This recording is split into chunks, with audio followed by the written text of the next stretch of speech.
What's going on, guys? Chuck back with another awesome Blu-ray purchase. Today we're going to take a look at a new release from Arrow Video, that is 1989's Hell High. An obscure slasher film, or at least one I'd never heard of until I saw the announcement that Arrow was going to release this. And my guess is it's probably not as well known, mainly because, like I said, its release date was 1989, and that was pretty much the end of the slasher genre being very lucrative and profitable, if you will. It was really dying out. I mean, slashers that had their heydays early to mid-'80s. By 1989, they were winding down. We were going to hit into the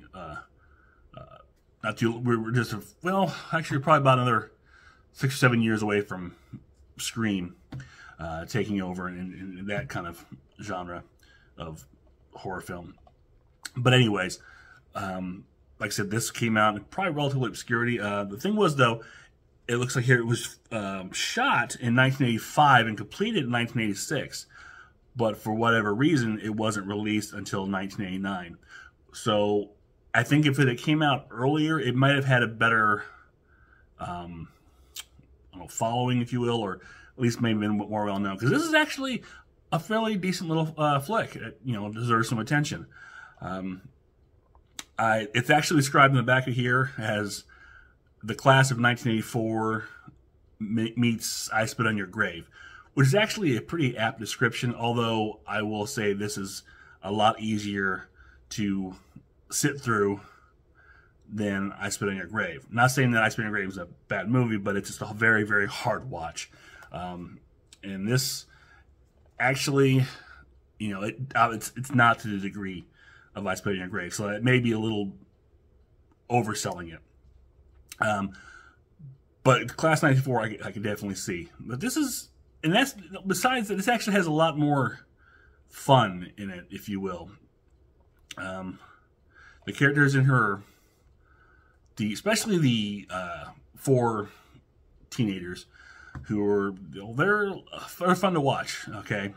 So to get a breakdown, basically you have Brooke, played by Maureen Mooney. As a young child, she, witnesses something that she probably shouldn't have, and then something bad occurs. I'm going to leave it at that, for those of you who've never seen it. Flash forward to, I think, 18 years later, she's a teacher in high school with some really unruly youths. Led by Dickens, who played by the late Christopher Stryker, who is basically a big standout in this film. He's basically your cocky, he's got that, what's a New York, I don't know what kind of accent he's trying to pull, but it's interesting. It's almost like a New York, Chicago type deal. I mean, I'm not a dialect expert or accent expert, so I can tell, but he's basically your tough guy thing. And then there's John, played by Christopher Cousins. I'm looking at my notes out here, sorry. Who is probably the one actor in this who's probably going on and do a lot. He was in Soap Operas, but he's also done a lot of television. Not too many movies, a lot of television. Most notably, he had a recurring role in Breaking Bad, apparently. So that was interesting. We have basically the 4 kids, like I said, Dickens, John, Queenie, and Smiler. 4 just, well, actually 3 unruly teens, and John, he's like an ex-football player, kind of joins in with the bad crowd, if you will. And they decide to torment their teacher, Brooke, played by Maureen Mooney, who's basically, she's a recluse in the sense she's isolated, lives by herself. She's obviously got some issues dealing with her past. And so these kids come in to torment her, and bad things ensue. I'm going to leave it at that. Like I said, it's a fun watch. The characters are interesting. There's some lighthearted moments in it. It's not a long, it's entertaining all the way through. And that's an important thing. It kept my attention the whole way through. I was really involved. There's a couple twists that, kind of I did not expect, which is a good thing. What I think is interesting is that, as a slasher film, this doesn't really follow the typical slasher formula, which it does a few unique things in here, which I really like. mean, it's, I don't really know the words to describe it, but it's not exactly cookie cutter. I said, and there's some interesting characters in here, some interesting things, but basically, Marie Mooney as Brooke is very interesting in the character that she's playing. I mean, how often are you going to see someone, your slasher villain in a nightgown and a nightie? You know, that's a first for me, as evidenced by, you look at the, you know, well, maybe you can't only see in the cover, but you see the 4 teens who are, you know, harassing her in this great artwork. I love this. It's very nice with their little Halloween masks or whatever those were. But it's, like I said, it's just a lot of fun. I would highly recommend checking it out. And it's not actually higher tier slasher film. But I put it up there with probably some of the lower second tier type slasher films. You know, maybe. Yeah, I think a lower second tier slasher film. Yeah, it definitely deserves, you know, people to check it out and view it, especially if you like slasher films. I think this is one if you've never seen it, you should definitely check it out. It's a lot of fun. So, anyways, here's the, you know, the slipcover from Arrow. You know, this Brooke is a young girl. Also, should be known that this has alternate title, is also known as Raging Fury, and I believe Arrow did sell this with a Raging Fury slipcover. But the print on the Blu-ray, when you watch it, actually has the title Real Trouble, which I guess was the world or more North American world or wide release. Excuse me, North American wide release titles commonly used, where Raging Fury was more of an international title.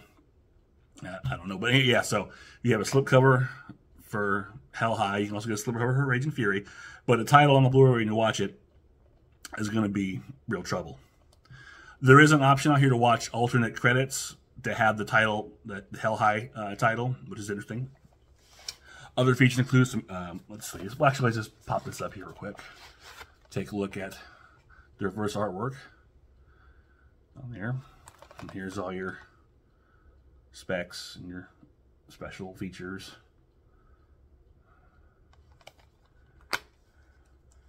And so the artwork is it's slipcover. There's your disc, and you've got a nice little booklet here, write-up from Michael Gingold, as usual. And there's that great artwork. Here's the back of this. And let's see. Take a look at that.